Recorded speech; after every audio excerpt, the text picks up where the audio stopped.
दर्शन करने कभी नहीं गया। कोसों दूर गांव में रहता है सालबेग। तो सालबेग एक मिलेच्छ, माता जी तो उनकी ब्राह्मणी थी पर पिताजी उनके मिलेच्छ थे। हठ पूर्वक उनका वर्ण करके और फिर बालक का जन्म हुआ। सालबेग बचपन से ही कोई भी बात होती है, जगन्नाथ जी के बारे में उनकी माता जी सुनाती रहती। जगन्नाथ जी के ऐसे बड़े बड़े नेत्र हैं, तेरे को पता है ऐसे बड़े नेत्र क्यों उनके? सालबेग कहता क्यों? बोले इतनी भीड़ होती है मंदिर में, सब लोग उनको देखें नहीं देखें, इसलिए ठाकुर जी को बड़े बड़े नेत्र। बोले तुम मुझे मत देख पाओ, मैं तो तुम सबको देख रहा हूँ। सालबेग कथा सुनता, पर जैसे जैसे थोड़ी आयु बढ़ने लगी सालबेग अब कहता माँ आप केवल कथा सुनाती हो, मुझे जगन्नाथ जी से मिलाओगी कब? मैं जगन्नाथ जी के पास जाऊंगा कब? इस प्रश्न का कोई उत्तर नहीं था माँ के पास।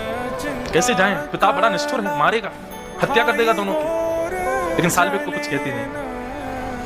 एक दिन सालबेग अपनी माँ के साथ छत पर बैठे थे और तभी गांव के लोग भर भर के सामान बैलगाड़ियों में और जा रहे थे।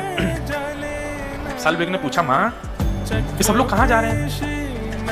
माँ ने कहा अरे सुंदर तिथि आ रही है, श्री जगन्नाथ जी, बलभद्र जी, सुभद्रा जी तीनों रथ में आरूढ़ होंगे और श्री मंदिर से चल करके वह रथ 2-3 दिन का समय लगा करके और फिर गुंडीचा पहुंचेगा। ठाकुर जी पूरे विश्व के जगन्नाथ है ना, सबको दर्शन देने के लिए बाहर आते हैं।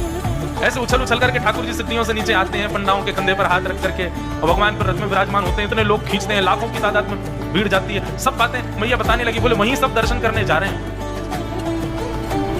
सालबेग पीछे पड़ गया, बोले माँ मुझे भी जाना है, मुझे भी जाना है, मैं देखना चाहता हूँ वो कैसे, आपने सब कुछ बताया मुझे, उनकी रसोई कैसे बनती, उनका श्रृंगार कैसे होता, उनकी आराधना कैसे होती, उनका मंदिर कैसा है। अरे मुझे तो ये भी पता जगन्नाथपुरी में कौन कौन सी गलियां, आपने सब मुझे बताया, पर मैं प्रत्यक्ष नहीं देख पाया हूँ माँ, मुझे देखना है उनको।